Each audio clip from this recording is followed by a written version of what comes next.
Hi and welcome to the Wheeling Roads podcast, and today's episode is a special episode for two reasons. Firstly, David is not with me today, and the only time I've done an episode without David before was my Last Night in Soho spoiler special, which I did by myself, and it did make me question my sanity because I was talking to myself for around 30 minutes. As I mentioned and put out on Twitter recently, David has changed jobs recently. He's getting married soon, but that doesn't mean he won't be back. It just means that he won't be on every episode going forward.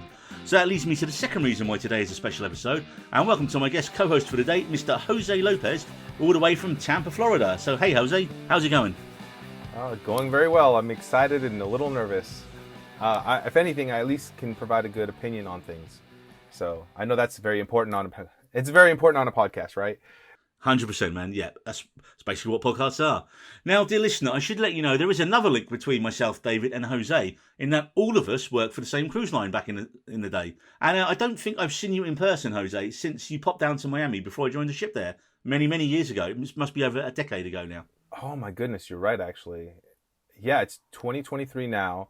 I left in 2011, and it was probably a good year or so, maybe two tops, that it passed, and then you were down in Miami, Fort Lauderdale area, and I literally just drove down. We had dinner, and then I stayed in your hotel room, I believe, so I wouldn't have to drive back, because it's a 5-hour drive from Tampa, Florida to Miami. And I did not realize how big America is, man. I know, right? Florida alone is kind of gives England or Great Britain or one of those parts a pretty good run for its money. I feel like I could travel the country over there and do all right as long as I don't run out of money. You know what it's like in the UK. The weather, is just always grey and miserable most of the time, and rainy and cold. So that's pretty much English weather. Yeah. But this isn't a cruise line podcast with me and Jose recounting our glory days. It's a TV and movie podcast, and coming up in this episode, Sam Mendes' Empire of Light and Damien Chazelles' box office bomb, Babylon. In our TV section, we're going to be looking at Amazon's oil rig horror show, The Rig, Stallone's first foray into TV with Paramount Plus's Tulsa King, and we're going to be talking also about Amazon TV's The Peripheral. The Peripheral? Peripheral? The Peripheral. That's it. It's the accent. If you've listened to us as well recently, we're very bad at pronouncing words, especially films and people connected to Ireland, which is a shame because we have quite a few listeners in Ireland, and I'm pretty sure that our pronunciations are hate crimes on quite a regular basis. Oh, did you say Ireland? Ireland, yeah. Ireland. Sorry. Yeah, and now you are taking over the hate crimes of pronunciation of Irish names as well. How do you pronounce the Banshees of Inisherin? The Banshees of Inisherin. That's what you heard. Okay, yeah. I mean, I'm pretty sure I can do Saoirse Ronan kind of well. Saoirse Ronan. The actress. Saoirse Ronan? No, yeah, I cannot do that. Well, dear listener, I think you can tell we've also got a new person who also can't pronounce Irish names just as well as the rest of us. So I think you're fitting in perfectly well already, Jose. Excellent. So at the very end of the pod today, we're going to be delving into spoilers for Mark Mylods' pitch black comedy, The Menu. So once you hear the spoiler jingle, you know what's coming. And also, timestamps will be included in the episode description. So first up is Sam Mendes' first film since 2019's 1917.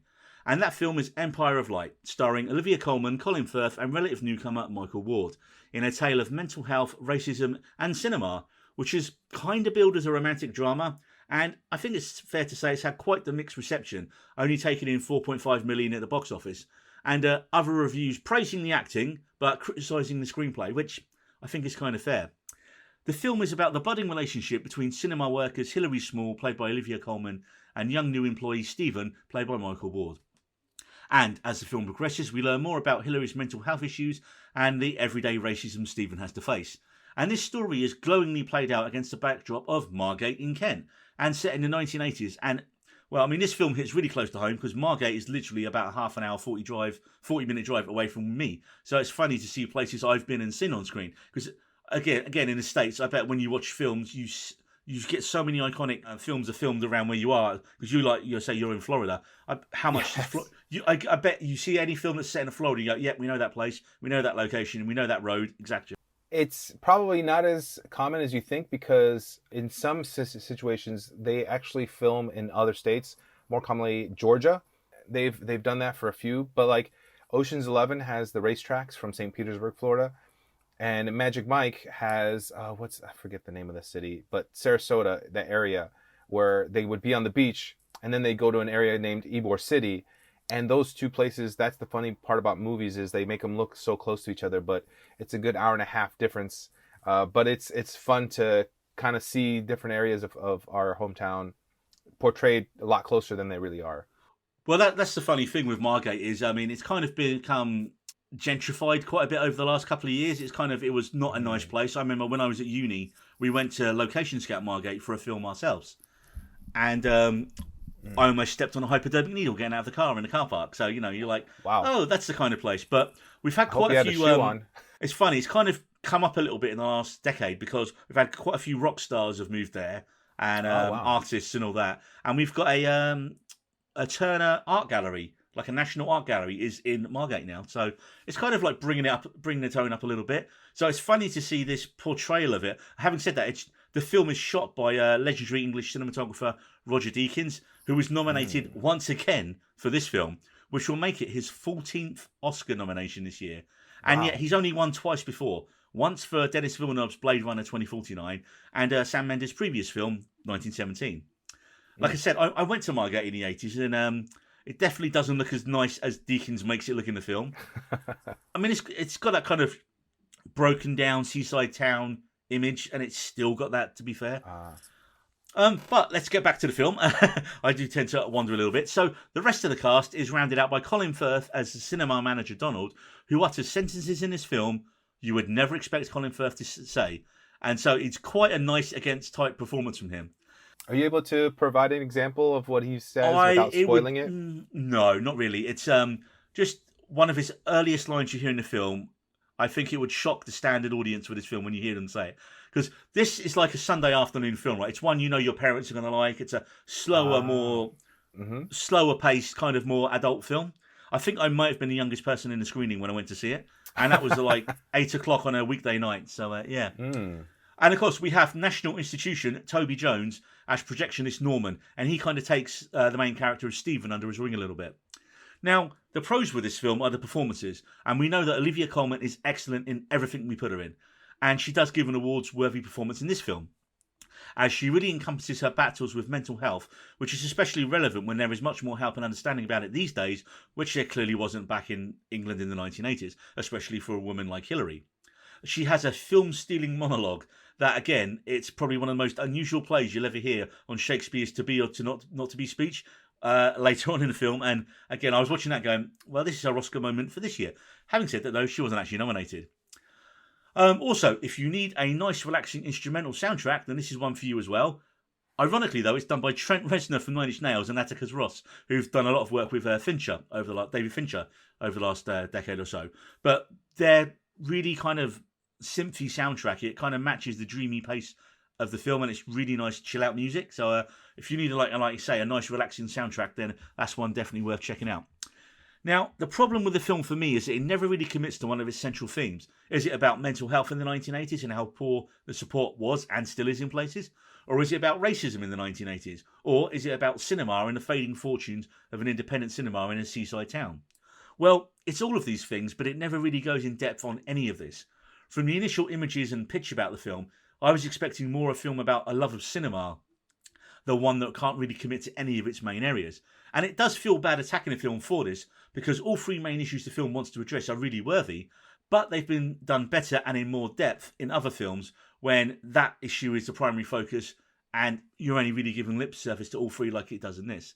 Having said that, I quite enjoyed it, and it is the perfect film to recommend to your parents and watch on a Sunday afternoon. Excellent. Has Empire of Light come out in the States yet? I believe it has, actually, and I just don't know where it's being shown. It's sometimes with certain films, they don't play in a lot of theaters. I am close to one, but I don't remember seeing it the last time I looked at the play times. Yeah, I don't think it's a big... I mean, it wasn't a big film even in the UK. It was quite a small... I think we probably got it in this region purely because it was filmed in the region. So it's filmed in the same... Okay. It was filmed in Kent, and we're in Kent. So I know that, if I was visiting Liverpool recently and it wasn't on there, only at the more art house cinemas. We have a 6-screen multiplex in my town. Also, we don't get a lot of the smaller, more indie films. I'm still yet to see a Wes Anderson film in a cinema in my hometown. Oh wow, that's because impressive. He's I suppose Wes Anderson's his own genre now, isn't he? What's the is. film about? It's a Wes Anderson film. So that's all you need. That's all you need to know. I was gonna say The only thing I know Olivia Colman off the top of my head is Fleabag. And originally, I just remember watching the character and obviously being annoyed with her. But seeing the trailer for this movie previously and realizing just how much of a different character, obviously, the two are, it makes me realize she was so good at being subtly annoying with her performance. It's just really, really a testament, I think, from the little that I know of Olivia Colman. Yeah, I suppose she's not that well known in the States. I mean, she did win the Oscar for The Favourite a few years ago. But again, The Favourite is one of those Oscar films that it wins and no one ever talks about it again. You know, and you're kind of like, Yeah. how did a film so weird win, again, though, because her performance is so good in it. But it's one of these things where you're just like, well, how did that happen? But yeah, I mean, Olivia Colman, she's like she's in so, did you know she was in Hot Fuzz? I believe it. I honestly believe She's it. the only female detective in Hot Fuzz on the team. You're right. Yeah. Yes, now she's the bubbly one, right? That's it, yep. And Yes. of course, House of the Dragons, Paddy Considine is in it as well as one of the Andys, one of the two mustache cops in it. So Yes, you're right. you go That's a back whole other through- thing. yeah, you go back through some Edgar Wright's films now, and the cast is just amazing what they go on to do now. Honestly, Hot Fuzz is literally one of my favorite movies. Not just because it's a great movie, but because it plays on the love of action movies, which is definitely one of my favorite genres, and it's just a great thing to watch. Yeah, so we're going to move up next to a bizarre little low-budget horror film from Ireland called Unwelcome. And at the cinema we have in England, one of the chains we have in England, is called Cineworld, and they do what's called an unlimited card. So you pay about $200 as a one-off fee, and then you can go and see however many films you want to see throughout the year, and you can use it generally at wherever you are in the country as well. The price wow. you might get charged like an uplift fee of like an extra couple of dollars or pounds here or there. Pounds. So if you would like to sponsor us at Cineworld, then you can. As I extol the virtues of your scheme, but yeah, essentially it just means you can see as many films as you want. But they do what's called subscriber screenings. So this was a small independent Irish film. It was on one night, one showing, and you can only go to it if you've got one of the cards. Oh wow! You can only book it if you one of the member cards. So it's kind of great because if you go and see all these films, you haven't got a standard audience there. You've got a more filmically inclined audience. So you're not going to get people on their phones. You're not going to get people like making noise. And of course, at some point we will talk, maybe not on this pod, about the differences between American and UK audiences in the cinema. Ooh, Yeah, it's a big thing. One of my friends from the States, Stu over at Stu World Order, I guested on his pod, and he'd done an epic review of Megan the other week on his site, and the review was pretty much just about how shitty the audience was, as opposed to the actual film. now I'm I'll curious send you a link, about man. I'll send you a link. It was a really funny, really funny review. Yeah. So, Unwelcome is by Northern Irish writer and director Joe Wright, who has previous form of his low-budget creature feature, Grabbers. Now, the film stars Hannah John Kamen, who you might remember, Jose, she played the villain in Ant-Man 2. She was a crazy lady in that. Can't remember her character name because she didn't really make much of... What's the word? She didn't really make much of an impression in that film, if I'm honest. Yes, she was the phase-shifting character. So she's the lead in this, alongside a young actor called Douglas Booth, who I've never heard of before. And they play two characters called Maya and Jamie. And they're a young couple who suffer a brutal home invasion in London, and then a year later move to the Irish countryside, with Maya now heavily pregnant, after inheriting a lovely but rundown house on the edge of a forest. What Now, could the go local- wrong? Yeah, well, the trailer kind of gives some stuff away, but not too much. And the local landlord, Maeve, tells them the history of the house as they're getting set up. And just casually mentions to her, oh, by the way, this is in the trailer, so it's not a spoiler. By the way, you need to leave a blood offering out for the red caps overnight. And they're like, what? What the hell's a red cap? What do you mean by blood offering? She's like, oh, just a bit of chopped liver or some meat. It's fine. The little people. And immediately I'm thinking, is this a leprechaun film? How can we still not get away from the standard stereotype? And obviously the character, Jamie, he says, what, you mean like leprechauns? And yeah, it's kind of a leprechaun thing. But the woman says, no, they're called the red caps. We call them the little people. And you're just like, okay. And the couple are like, oh, yeah, that's fine, we'll do it. And the cast is rounded out by some dodgy builders, played by Star Trek's Chief O'Brien. Cole Meany's in it. Derry Girl's Jamie Lee O'Connell as his daughter. And Hodor from Game of Thrones himself, Kristen Nairn, is in it as his mentally challenged son. So Ah. it's kind of it's they kind of do hit a lot of the stereotypes in this, but as it's written by a Northern Irish writer, I feel they can, because it's coming from a place where they're trying to do something different with it and subvert the standard expectations. My first impressions after seeing this film, do you ever remember there was an old 70s film with Dustin Hoffman called Straw Dogs, where he played him and his wife moved to a small village in England, and all the locals don't take kindly to them, and they like bust in and attack them. You know what? I never saw that, and that reminds me of, I believe now it must be a remake with Kate Bosworth. I really wanted to watch that movie, but I heard there was a scene in there, and I'm not really great with certain scenes, so I kind of stepped back, and then I just forgot to completely come back to it again. If you've never seen the original is very up. It's just this thing when they keep pushing and pushing that Hoffman's character around until he snaps. Yes. In this one, it's kind of like that. It's definitely got a big Straw Dogs vibe because, like, the local builders, they start looking at his missus. They start spying on her. They start not flushing the toilet, which is a more English thing, and just Is that really a thing? Well, the guy goes through the toilet, and one of the builders has just crapped in his toilet and left it. Oh, man, that's horrible. And, stolen all the biscuits, which is definitely a capital crime in England. So, but it feels like that film once they get to Ireland. But then it feels, once you finally see the creatures, the red caps, as they're called, it's bizarre because they're laughable. You look at them and you look at these weird little creatures and you're like, how could anyone be scared of this? And they talk and they sound like gremlins. So it's literally a home invasion thriller crossed with gremlins. And the two tones really mesh weirdly. I mean, arguably they don't. I mean, and the key issue for me is until we meet the Redcaps, the film is just straight ahead folk horror, And once you see this murderous goblins who are about maybe 3 foot tall, and the way they talk in this cod Irish gremlin, like a couple of little words here and there, it's bizarre. It's just a weird mesh of tones that doesn't really work.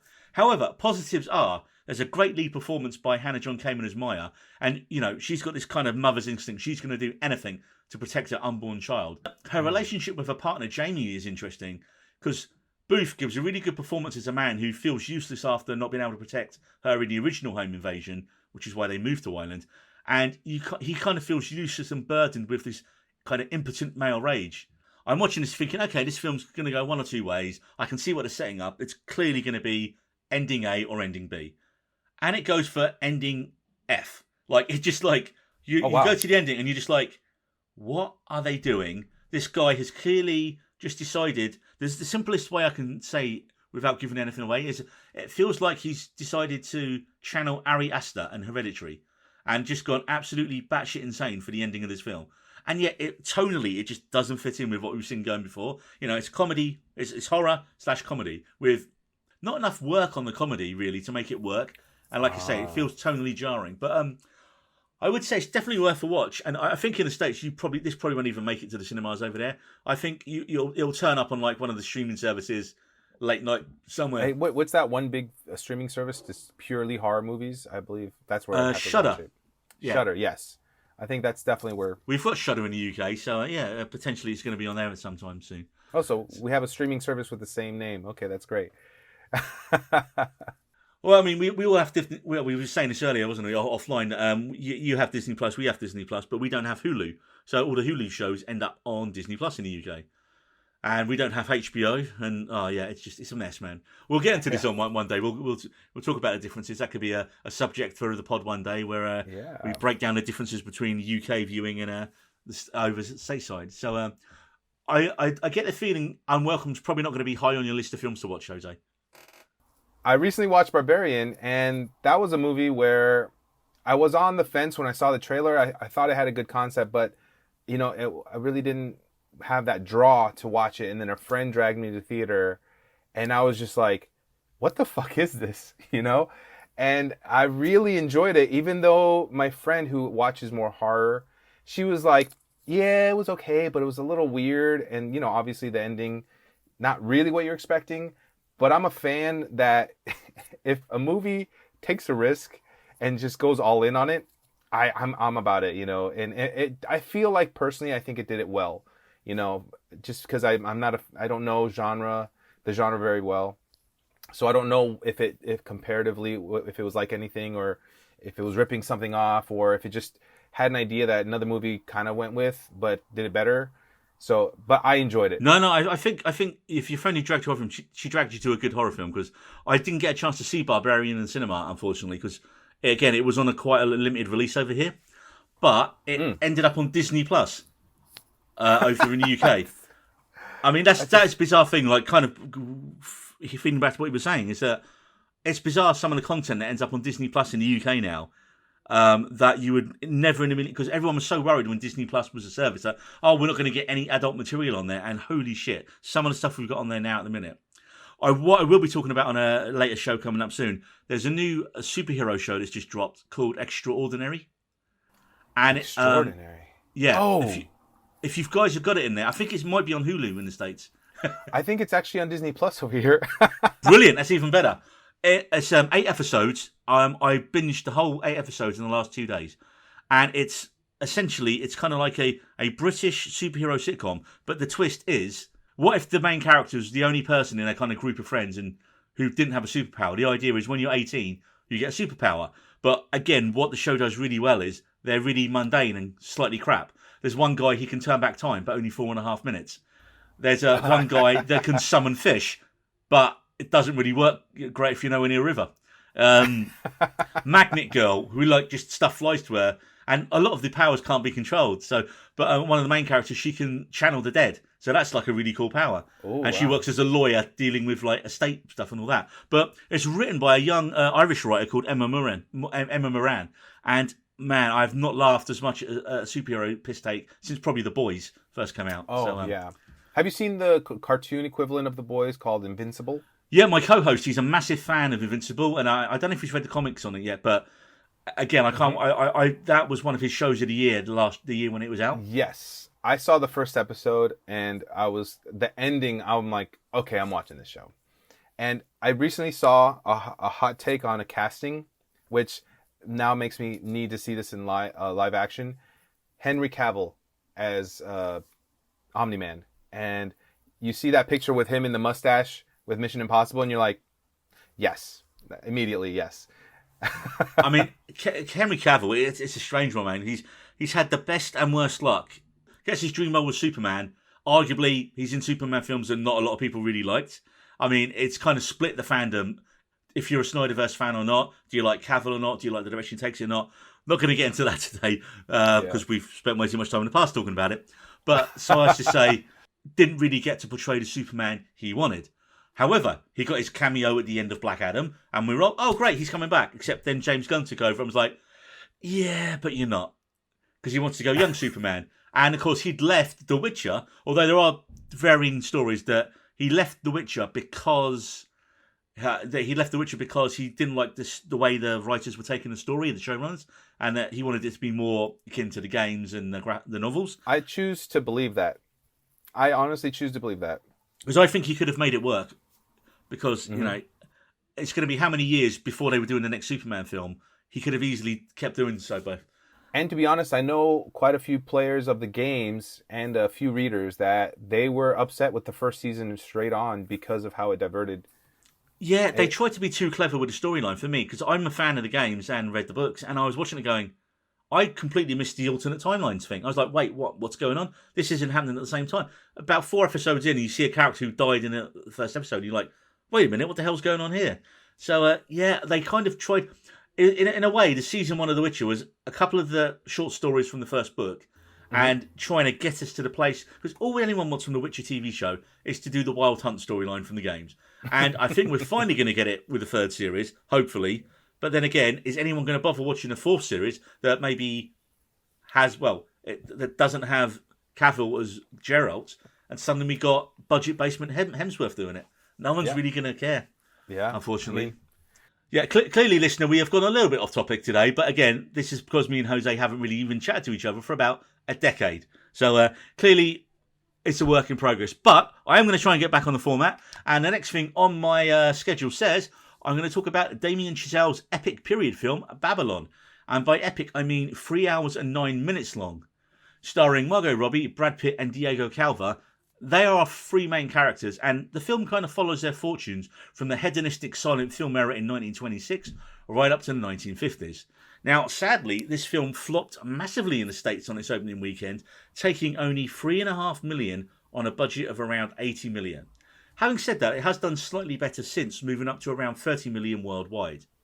Also, it has had pretty negative reviews from quite a few critics, and it's strange how they've not really warmed to the film's charms, because, again, Hollywood loves films about Hollywood.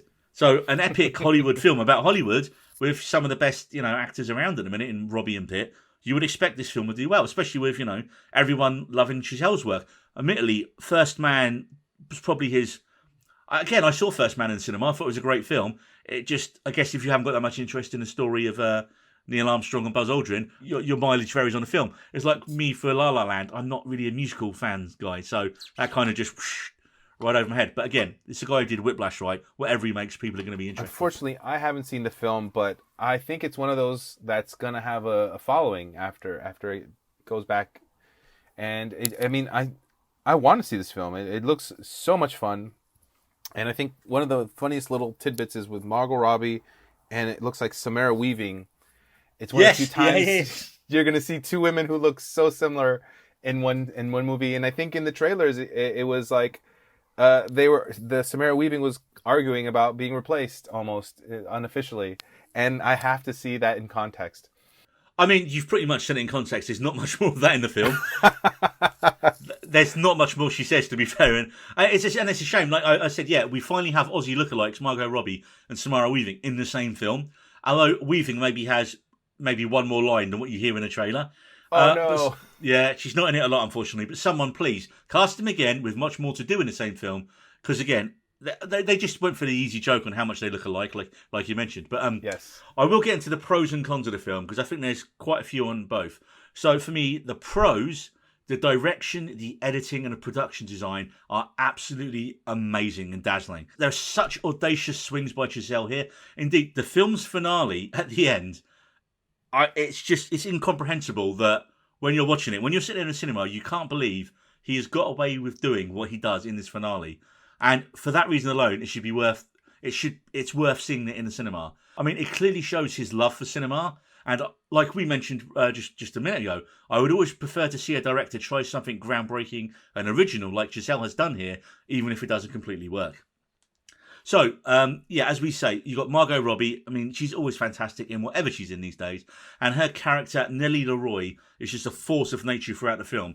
She starts off the film bursting into a party she's not supposed to be in, and she pretty much just causes chaos in her wake wherever she goes. It's funny, because I was watching it, I was like, she's not doing much of a variation, really, from Harley Quinn in it, to be fair. She's kind of like brought down the accent a bit, like the New York... Wow. The Jersey accent a bit, and her character's supposed to be from Jersey anyway in the film. So I'm kind of like, okay. It's just now as I was thinking about it, I thought, do you know what? She's probably doing like a half Harley in it, is essentially. She's not genocidal in it, but just the way the character just creates chaos wherever she goes. I'd say that if she hadn't already proved herself many times over being a great actress, that could be seen by other actors as something as a limitation. Having such a performance close to a previous character. It's funny how the buzz around this film, where people have kind of blamed Robbie for it bombing, and I was like, well, wait a minute, isn't Brad Pitt first billed in it? Yeah, I know. Right? So what's it? If it's a success, it's Brad Pitt's film, but if it's a failure, it's Robbie's fault. And again, this kind of narrative starting up because she did Amsterdam with Christian Bale recently that, again, bombed massively. I saw the first 10 minutes. I got to the point where... Well, I wanted to check it out and I had to leave, but I'm like, I got to see this intro because the trailer, again, is what I've seen and I love the trailer.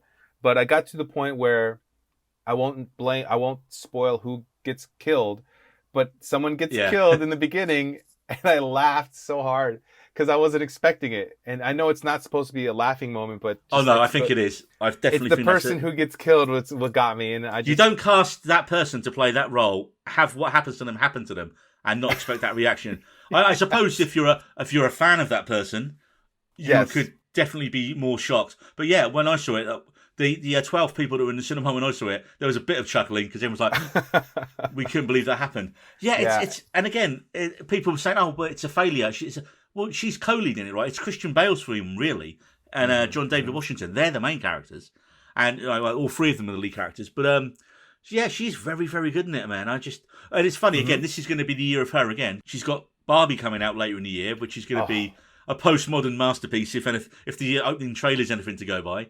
And she's also in Wes Anderson's new film, Asteroid City. So her in a Wes Anderson film, I can, and I love the fact that she does the big films like that, but she's working with interesting directors, Chazelle, David O. Russell, Greta Gerwig.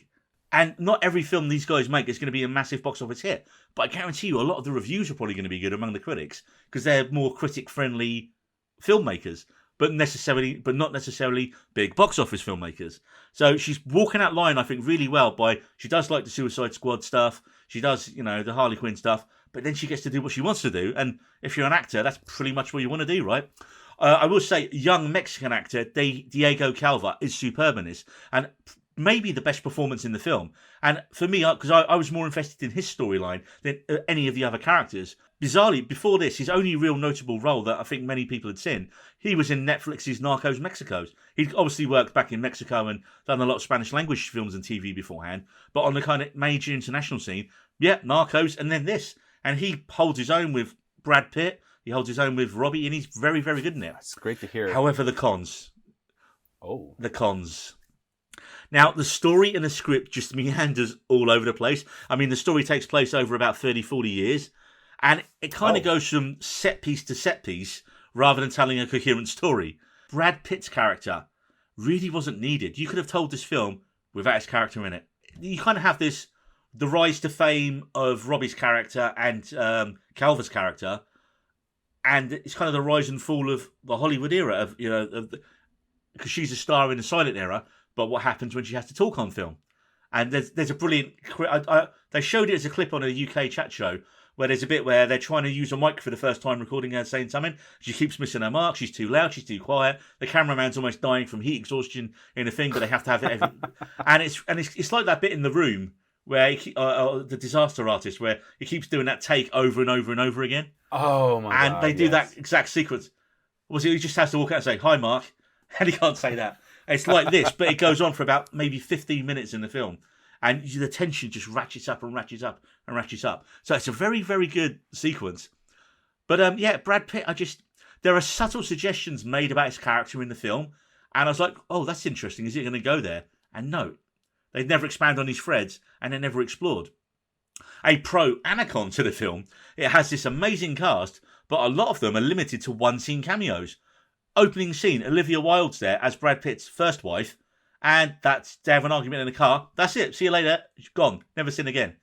Tobey Maguire turns up as a mob boss about 2 hours, 40 minutes into the film. One scene, never seen again. And you're just like, what? You've got all these brilliant actors, and I kind of hate it. It's like almost like cameo, next cameo, cameo, next cameo. And so you don't really, you appreciate the performances. They get to come in and do something cool.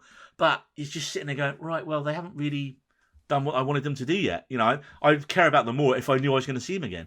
Wow. So I'd say in conclusion, it's long, it meanders. But do you know what? I was never bored. And for 3 hours, I enjoyed this more, bizarrely, from a cinematic experience and story point of view than Avatar 2. So if you're going to see a film that's over 3 hours long in the cinema, yes, if you want to see someone that's spectacle, go and watch Avatar. If you want to see someone about Hollywood that's spectacle, and again, without giving it away, once you've seen this film, there is a link, bizarrely, that I'd never guessed in a million years, between the ending of Babylon and Avatar 2, which, again, blew my mind. Yeah, when I was watching this in the cinema, I was like, how did we get from that to this? That is insane. That is amazing. And you just feel Chazelle's love for cinema as you're watching the film. It just comes through, and it's so well directed in places. And it's funny though, because some people have really taken against it. Like some critical reviews have been one of my favourite podcasts and magazines I read, Empire Online in the UK. Their lead critic who reviewed it absolutely hated it, and yet I come out and I was like, I think this might be a masterpiece. When I come out of the film, sometimes I'm like, I can't tell whether that was good or bad. But if I'm still thinking about it tomorrow, then it's a masterpiece. And generally, if the film... And I'm still thinking about that ending to this film, like a week, 2 weeks afterwards. So yeah, I'm definitely going to see this again when it comes out. And I think, like you hit on at the start, where you said, I wonder if this is a film that's going to kind of be reappraised in years to come. Yeah, within a decade, people will be looking at this film as a cult classic because it is very good. It's just not for everyone, and I just think the script and story needed a bit more polish. And you could have cut 40 minutes from it and told the same story. I think it still would have worked. It just needed 9 minutes. Over 3 hours. They could have probably cut Brad Pitt. Probably, I don't know how much he interacts with the characters. But that's usually how they cut films sometimes. If the side scenes with certain characters, they can cut their scenes and actually still hold a cohesive story, right? Well, as an editor, mate, I tell you, I have to, when I'm editing something on one of my shows these days, it's, you cut one bit out here, but then a previous scene might not make any sense then. So you have to be so careful with what you cut. Or then if that doesn't make sense, you have to remove the next bit. So, go and see Babylon, folks. Give it a chance. And if you can't wait, if you can't see it in the cinema for 3 hours, 9 minutes, then when it comes on streaming sometime in the next couple of months, definitely get a chance to see it there. So now we're going to move on to our TV section. And first up, I'm going to talk about a new 6-part sci-fi show on Amazon Prime in the UK. God knows where you're getting it in the States, Jose. Called, it stars Game of Thrones Ian Glenn, Sir Jorah Mormont, Schitt's Creek Emily Hampshire, and Line of Duty's Martin Constant. Do you have Line of Duty in the States? It's like the biggest British cop show of the last 10 years. I'm looking it up right now. It's a BBC one. I'm guessing you hadn't heard of it before I mentioned it then. I am looking at the pictures. I have never seen it a day in my life. Right. So clearly it hasn't made it to the States in the same way it did in the UK. And well, the lead detective from that show is also in this show. And Jose, I have a big problem with this show already because I had a similar idea a few years back that I started writing and I never developed it. And it was about a group of oil rig workers who get cut off from the mainland, lose all communications, and begin to turn on each other. And I was intrigued to see if this show actually followed along with my idea, which was a slower, more is something supernatural happening or not idea, and it would be a slow burn. Well, thankfully, this was not my idea. It didn't develop into what I'd done. Fair play to Amazon, though, because this is their first show filmed entirely in Scotland with a mostly Scottish cast. However, I thought initially that Line of Duty's Martin Constant would be the series lead, and he's clearly not. It's definitely Ian Glenn. And that surprised me to Constant kind of being the bigger star because of Line of Duty's success in the UK. And also, we get another Game of Thrones alumni, Mark Addy. Robert Baratheon turns up as a dodgy oil executive near the end of the show as well. Now, this is a definition of a good idea, but the show lacks the budget and cast to really explore the themes it wants to. I also think the story moves too quickly so that we don't really know enough about the characters to care when the events of the story start occurring to them. I would have preferred a slower approach before things really turn to shit for them. Also, once things start going wrong for our characters, I don't think the sense of threat is pushed enough. Basically, I wanted the cross between Event Horizon and The Thing on an oil rig, and this show doesn't even come close, sadly. Oh, that sounds like a great opportunity right there. Yeah, just take Event Horizon and a bit of The Thing and put it on an oil rig, right? And when you're watching this show and you're waiting to find out the what of it, the what is it, towards the end of the first episode, this big fog rolls in that cuts them off from communications. And you're like, okay, what caused the fog? Is it natural? Is it supernatural? And at that point, the show can go in a lot of different directions. And you're just watching it going, okay, please go this way. Please go this way. And it just doesn't. My problem is the script isn't really the best. And unfortunately, this means many of the characters are really one-dimensional. They've got pretty terrible dialogue in places as well. And as I mentioned, there's very little character work established before the events kick in a gear. So why should we care if these characters are placed in peril? They've barely said anything. It doesn't. We've got no pull to them. Plans are afoot for a second series of the show, but given the ending of the first series, I honestly don't know how they can continue the show. And I wouldn't be surprised to see this be a one-and-done show, if I'm honest. It's worth a watch if you like oil rigs, or if you just want a short 6-episode series. So, Jose, where can people find the rig in the States? Well, according to my research, it is on Amazon Prime. So should I take some time? You wouldn't... Okay. If you're traveling somewhere and you want something easy, Also, I'm wondering, it's set in off a Scottish coast and an oil rig. I'm guessing you might need subtitles in the States. That is a very good assumption. Yeah. Although at the same time, I think the Scottish accents might be just enough entertainment on its own for me as an American to just listen to as well. I think you may. So Sorry. you've offended people in Ireland earlier with your pronunciations, and now you've offended people in Scotland. So you are pretty much David Mark II as it's going so far on the pod today, man. I'm trying to fill big shoes. You know, I gotta do my best. I don't know his shoe size, so that's completely possible. Next up, Jose, you're going to tell me, or you're going to sell me on another Amazon Prime show called The Peripheral. Peripheral. It's interesting because even in the show, I'm 2 episodes in, and it's still kind of a mystery. What's going on? Oh, actually, no. In the second episode, they do tell you. It's because I was so focused on the first episode that I just loved the mystery, and then they kind of tell you, and it's actually Chloe Grace Moritz. Hit Girl from Kick-Ass. Yes, and I think she does a pretty good job, even though they give her a southern accent, which is a little jarring for me a lot of the time. But like when a lot of the action's going on, it's not bad. Someone who is named Jack Rayner, I don't really recognize him, but he's quite big in the UK. He's quite big in the UK actually. He was Midsummer. He was the main actor in Midsummer, opposite Florence Pugh. You're gonna hate me because Midsummer I didn't see. There's also a great. He's also in a film called Free Fire by Ben Wheatley, which is basically the closest you're going to get to a UK version of Reservoir Dogs. It's set in the 1970s. If you haven't seen Free Fire, that's really worth checking out because I think Arnie Hammer was in it before he stopped getting work and being Arnie Hammer. I see.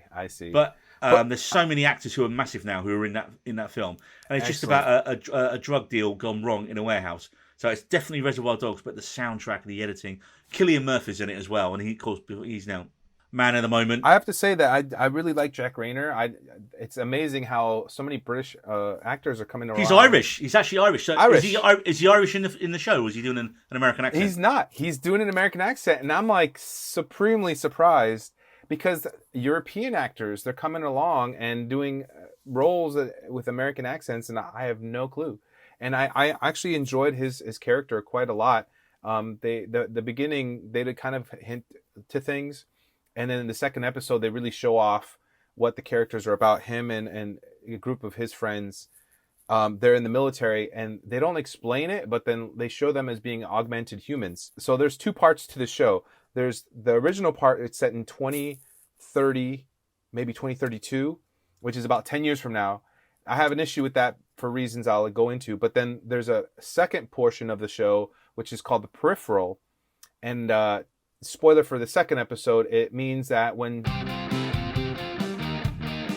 This is your spoiler alert. If you watch the trailer, Chloe Grace Moritz's character puts on what is essentially looks like a VR helmet that allows her to transfer her consciousness to another place. And it's actually placed in the future.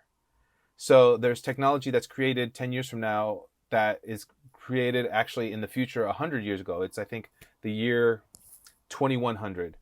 And there's a lot of intrigue, and it's in the beginning of the first episode, it's portrayed as, it's a VR simulator. They're testing things out. And Moritz is kind of accidentally pulled into this by Rayner's character, who is supposed to be a very good video game player, and it's complicated. Is that like what's it? That sounds like the plot to the old 80s film. Is it The Last Starfighter, when the kid plays a video game and gets Ender's Game as well, where he plays a video game and gets recruited? In a way, yes, mission. but in that show, it's everything's happening in the same time period. But in this show, it's 10 years from now, where people from like 100 years from now are that's how they contact.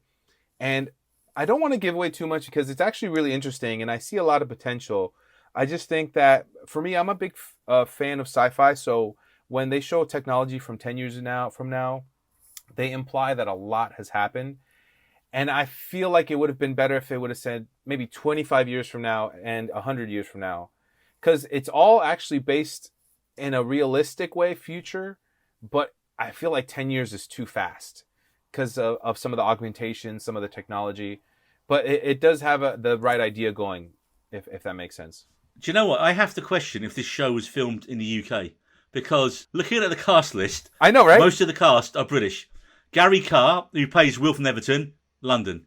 Katie Leung, who plays Ash, She was Cho Chang in Harry Potter. Oh, that's where she's from. Yeah. She's unrecognizable, actually. She plays a very badass character, honestly. And Charlotte Riley, who plays Alita West, again, British. So I would be surprised if this film was actually filmed in England. And they're all doing American accents, right? Well, that's the funny thing is because the future where everything's happening is in London, but it's an augmented London.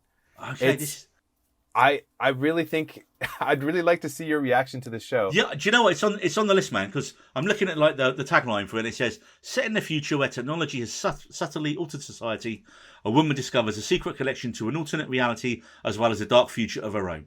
So yeah, that's I like sci-fi as well, man. That's definitely up my street. Yes. So yeah, okay. I think you've sold me on that, Jose. I'm going to add it to the list. Excellent. And the way that they explain everything is very Marvel-esque with the branches, but they like to use different terminology. And this is actually, I believe, based on a book. Okay. The Peripheral is based on the 2014 novel of the same name by William Gibson. You sure it's not the 2419 novel? Because that's definitely in the future. Let me say it one more time. No, it's cool, man. No, I'm just taking him. That's fine. No, William Gibson is literally the king of the cyber thriller genre. His book Neuromancer is like the one that of you know, when you look at influences for stuff like The Matrix and The Wachowskis, William Gibson, Neuromancer. And I think it was written in like the 80s, maybe even earlier. So, William Gibson, definitely worth checking out. So if it's based on one of his books, I would have put that in the marketing info if I was Amazon. From the guy that inspired people who did The Matrix. There you go. I have to say, visually speaking, aside from the supposed 10-year timeline, I do like it a lot. It's the 2030 aesthetic is pretty good, and then it's the future. They allude to something happening in between the two futures to allow for it to look very different in the 100-year future, which is, I think, that's what's also kind of making me want to watch more. And I'm like, how are they going to allude to this? And they're very purposely hiding it in the second episode because Moritz's character has to discuss things and they're being very reluctant to explain. It's almost like a noir, like sci-fi noir. Yeah, I'm there, man. I'm there. Yeah. So yeah, you got 2 episodes down, so you've got 6 more to watch, man. I'm definitely gonna watch them, and if we can talk fully about the season ender, I believe definitely, the series finale. I think do you notice that Jose already booking his comeback on the pod on his first episode? Yeah, just subtly putting that in there. Yeah, well, yeah, I'll come back and we'll talk about that when it's done. So, well, the fact that I'm on here alone is exciting, and we've talked about it, I think, months back, and I was just waiting for that opportunity. So now I'm glad that your friend has a dog and is getting married. Good for him. Both take up a lot of time, both from what I gather. So, on to the last show we're going to talk about today, and that is Paramount Plus's Tulsa King, a new 9-part gangster comedy drama with the idea for the show written by Yellowstone Uberlord Taylor Sheridan, but seeing as he's busy making 3 different Yellowstone shows at the minute, he handed the idea over to former Sopranos and Boardwalk Empire showrunner Terrence Winter. And well, what a show we have. This is Sylvester Stallone's TV debut as he plays Dwight Manfredi, a capo in the Inavisny crime family, who upon getting released from jail after being in for 25 years for murder, wants to return to his position in New York, only to find he's been shipped out to retirement in the middle of nowhere in Tulsa. Of course, this doesn't deter Dwight, and he begins to set up a criminal empire in Tulsa as the series goes on. Now, for me, this is one of my favourite shows of the year so far. I think throughout his career, Stone has been wrongly portrayed as just a kind of monosyllabic action star meathead character. And of course, Rocky won 3 Oscars back in 1977. And although Stallone didn't win for actor, he was nominated for Best Actor. It did win Best Film, Best Director, and Best Editing. Then he just kind of did his generic 80s action films. But then he did Copland in 1997. And that was probably one of the first films where people were like, oh no, he can really act still. He isn't just, the standard muscle-bound action guy. And I think he reminded everyone how good he could be. And why all the talk of Stallone's past? Because I honestly think if this show keeps going for multiple seasons, at the end of his career, we'll be talking about this as one of his defining roles alongside Rocky and Rambo. I just think it's one of the best roles of his career. He's so charismatic as Dwight that you're immediately on side with him until he immediately then does some acts of shocking violence. And you're kind of like, oh, wait, we like him. He's just literally walked into someone's kitchen and almost beat them to death with a handgun. You know, and he's supposed to be the good guy. I have to say, I'm a little shocked and not surprised when you added that this is a comedic performance or has comedy in it, because I have seen Stallone in a comedic movie, which I think is very underrated, if not just under talked about. Are you going to say "Stop or My Mum Will Shoot"? No, that's another movie we can add to the list. It's something that maybe it didn't hit the radar of a lot of people. It's a movie called Oscar. It's a movie based like on a pristine version of the 1940s where he plays a gangster, and it's all set in one place in his mansion, and multiple scenarios ensue that are very comedic, and I think a lot of people miss that movie.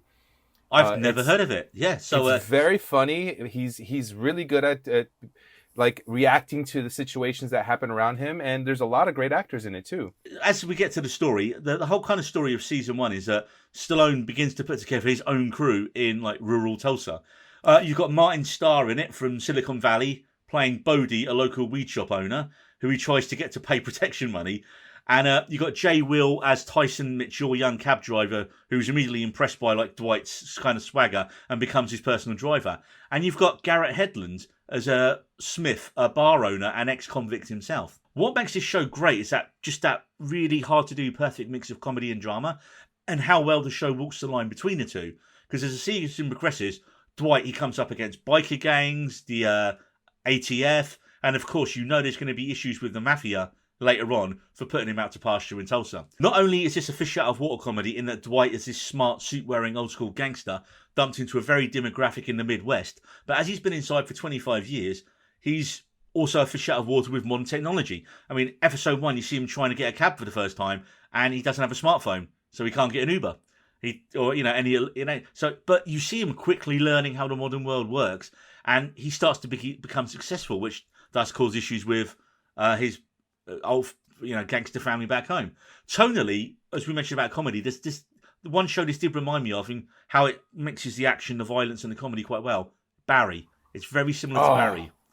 Also, Barry. In that 1 second you could be in the middle of comedy, and then the next action in the next scene is really brutal violence. So I can't wait to see where season 2 takes the series of the show, because Stallone is really on top form in this, and we've got a brilliant season finale, and that surely moves the show in a much different direction for season 2. So I'm really interested to see how they do that. So all 9 episodes of season 1 are on Paramount Plus in the UK and America at the same time right now. Yes.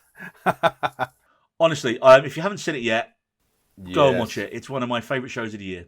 No, you had me at gangster comedy, so I mean, obviously it's probably very serious at the same time, but the fact that they can add the comedy portion, I am very much intrigued. I really like the fact that you compared it to Barry, because I love Barry, and I just saw an interview with one of the actresses who was also on The Good Place, who's a side character really.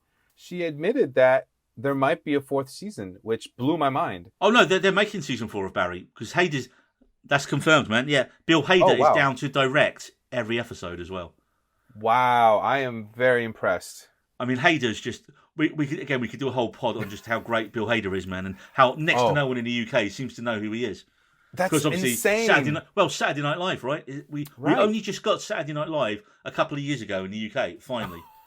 On the Monday night afterwards. So I know it's a very niche show in the US already, but is there anything that compares in the UK? No. And it's bizarre that they've never tried to do... I think they did try doing it in the 80s, like a similar kind of sketch comedy / entertainment show with big musical acts on, but no, it's never took off in the UK. And there is a real underground, like, because the thing was, do you know what, we could get sidetracked on Saturday Night Live. We could very easily get sidetracked. Yeah, again, another episode with me in it. Right, so we're now moving on to the spoiler portion of the podcast. Cue the spoiler jingle. Friends, Romans, TV watchers. Spoilers ahead. So, The Menu is the new film from director Mark Mylod, whose most recent success is, well, one of the main directors of Succession. So it only makes sense that his latest film is also about a lot of unlikable rich people.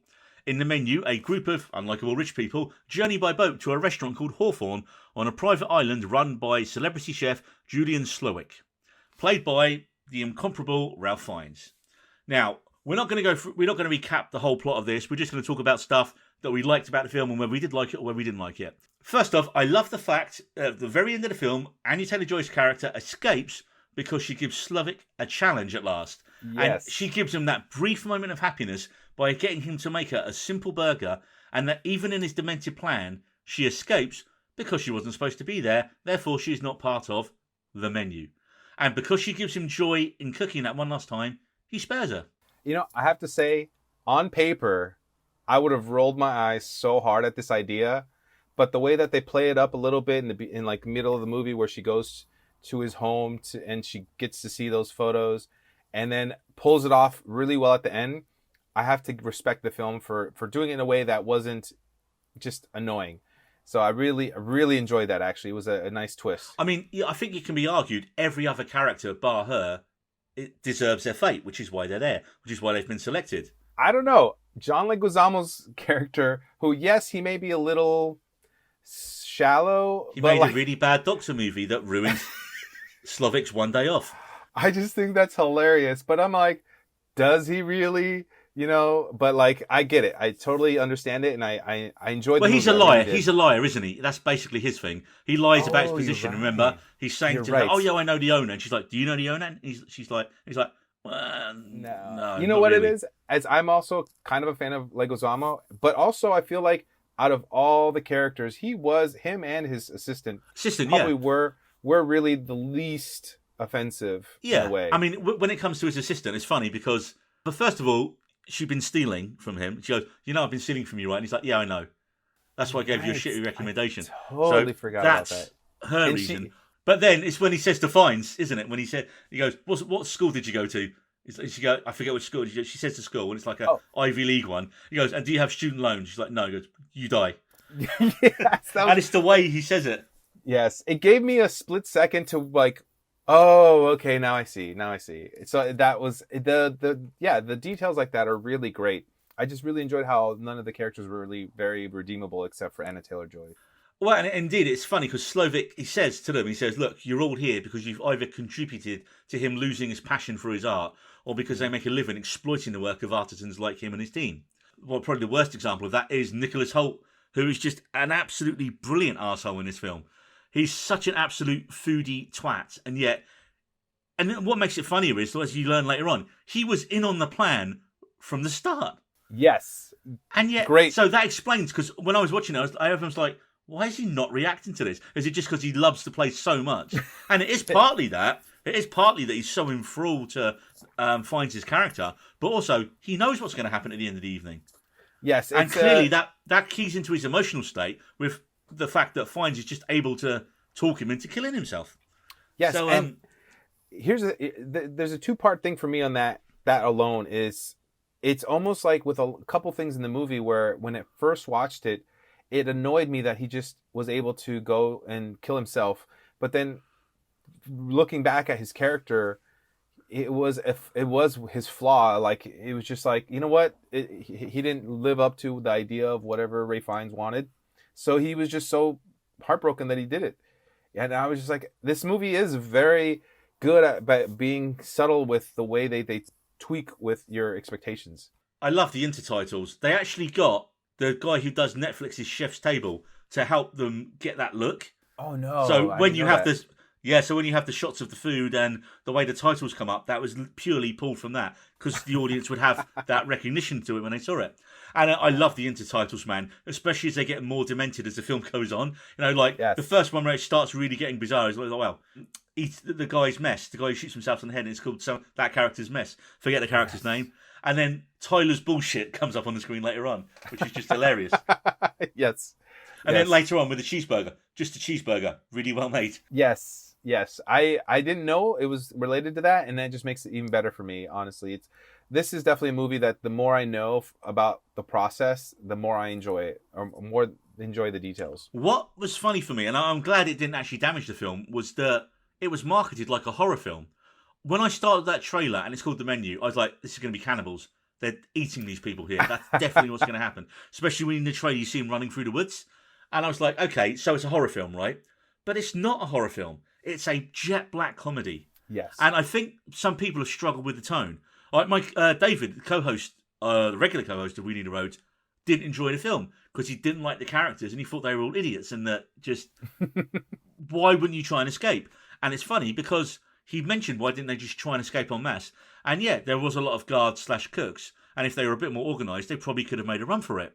Mm-hmm. And why did they so meekly surrender to their fate was a point of contention with him. And the director actually explained in an interview with Harper's Bazaar that the absolute futility of escape, coupled with the journey they've been on, that whisper in the air of Slovik's words over that evening, over the dinner, the combination of those two elements is just taking him to a place of absolute naked submission. And it doesn't help that there were plenty of cooks keeping guard at all the restaurant's exits.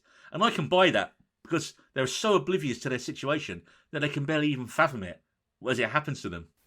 Yes. That's a great description. And on a basic level, it just takes the piss out of foodies, which is also always worth doing.